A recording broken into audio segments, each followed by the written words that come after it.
नमस्कार, crime 24 live news channel में आपका स्वागत है और मैं हूं आपके साथ ममता दुबे। चलिए लेकर चलते हूं आज के कुछ खास खबरों की तरफ। गुजरात जिला सूरत कांग्रेस नेता ने सूरत जिले में 538 बूटलेगरों की लिस्ट जारी की। हर्ष सांघवी ने लोगों से गड़बड़ियों की जानकारी देने को कहा तो कांग्रेस नेता ने रेड के लिए बूटलेगरों की लिस्ट भेजी। गुजरात के डिप्टी चीफ मिनिस्टर और होम मिनिस्टर हर्ष सांघवी ने हाल ही में पुलिस को सख्त एक्शन लेने का निर्देश दिया और लोगों से अपील की कि अगर कहीं कोई गड़बड़ या गैरकानूनी काम की जानकारी हो तो पुलिस को जानकारी दें, जिस पर 24 घंटे के अंदर रेड की जाएगी। होम मिनिस्टर के इस भरोसे से राज्य में गैरकानूनी कामों पर रोक लगने की उम्मीद जगी थी, लेकिन इस बयान के तुरंत बाद सूरत जिले में एक बड़ी पॉलिटिकल चुनौती सामने आ गई है, जिससे शराब और नशाबंदी कानूनों को लागू करने में नाकामी सामने आई है। कांग्रेस नेता दर्शन नायक ने सूरत जिले के ग्रामीण इलाकों में एक्टिव बूटलेगरों की एक डिटेल्ड लिस्ट तैयार की है, जिसमें उनके नाम, इलाके और उनके खिलाफ दर्ज क्राइम की संख्या लिखी है, जिसे उन्होंने प्रधानमंत्री, मुख्यमंत्री और होम मिनिस्टर हर्ष सांघवी को ईमेल के जरिए भेजा है। डिप्टी चीफ मिनिस्टर हर्ष सांघवी का ये भरोसा पुलिस सिस्टम पर भरोसा जगाने की दिशा में एक मजबूत कदम था,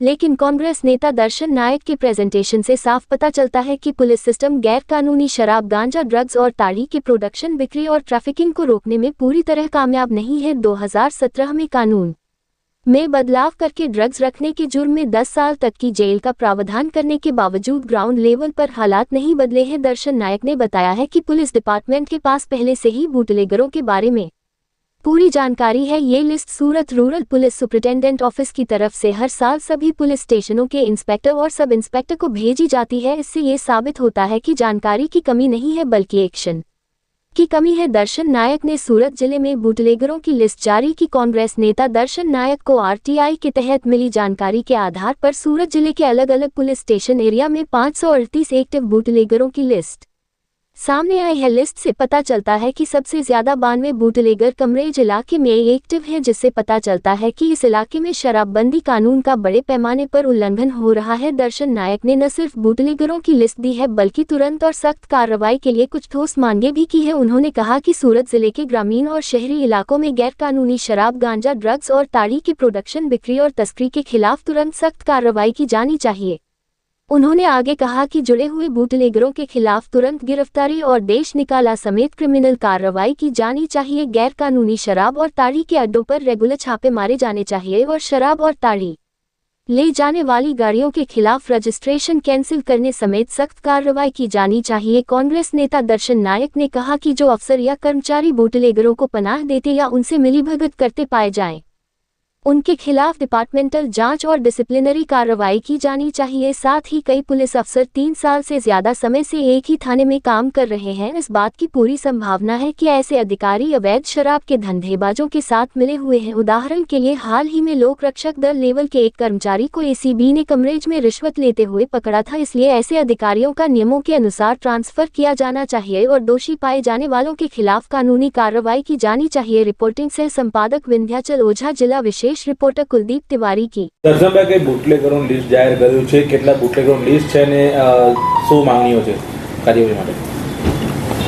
ગુજરાતના નાયબ મુખ્યમંત્રીશ્રી એક જાહેર સભામાં એક જાહેરાત કરી કે 24 કલાકની અંદર સમગ્ર ગુજરાતના કોઈપણ ખૂણામાં દારૂ, ડ્રગ્સ, તાળી, મેન્ડેક્સની ગોળી કે નશાકારક કોઈપણ વસ્તુની માહિતી મળે તો મને ટેલિફોનિક, મૌખિક કે લેખિત જાણ કરશો તો 24 કલાકની અંદર ગુજરાતના લોકોના હિતમાં હું પગલાં લઈશ। આ જાહેરાતના અનુસંધાનમાં ગુજરાતના એક સામાન્ય નાગરિક તરીકે, સુરત જિલ્લાના એક નાગરિક તરીકે તારીખ 18/5/2024ના રોજ, 21/5/2025ના રોજ મેં પત્ર લખીને માંગણી કરી હતી કે તાત્કાલિક અસરથી સુરતમાં દરેક તાલુકાઓમાં જે રીતે દારૂ, ડ્રગ્સ અને તાળીની બડીઓ મોટા પ્રમાણમાં ફેલાયેલી છે અને સુરત જિલ્લાનો ક્રાઇમ રેટ પણ મોટા પ્રમાણમાં તમને જોવા મળે છે।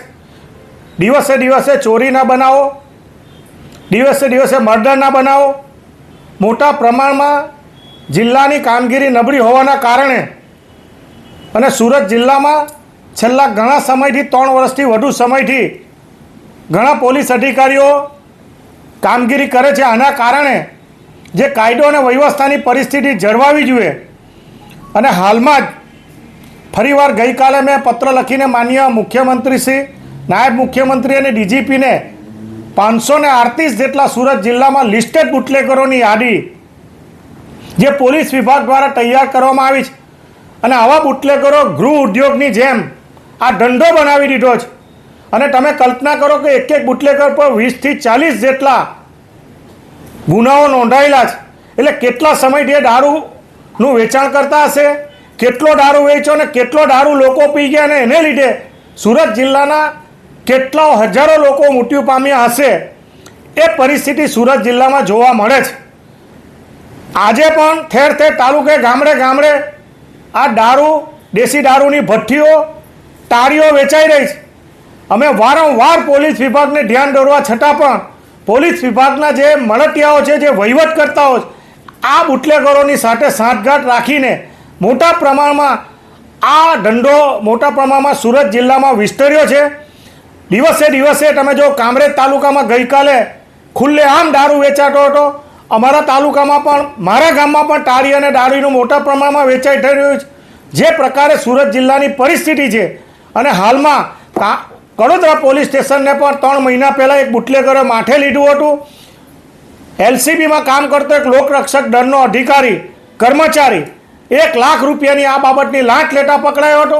એટલે તમે કલ્પના કરો કે સમગ્ર બાબતમાં સુરત જિલ્લામાં કાયદો અને વ્યવસ્થાની પરિસ્થિતિ આ દારૂના વેચાણ, ડ્રગ્સ, દારૂની બડીના કારણે અને મોટા પ્રમાણમાં વહીવટકર્તાઓ અને બુટલેગરની સાંઠના કારણે તાત્કાલિક અસરથી આ બડી દૂર થાય, ગાંધી અને સરદારનું ગુજરાત અને સુરત જિલ્લો ડ્રાય મુક્ત થાય એ દિશામાં આવનારી પેઢી નશાથી મુક્ત બને એ માટેનો મેં પત્ર લખ્યો છે.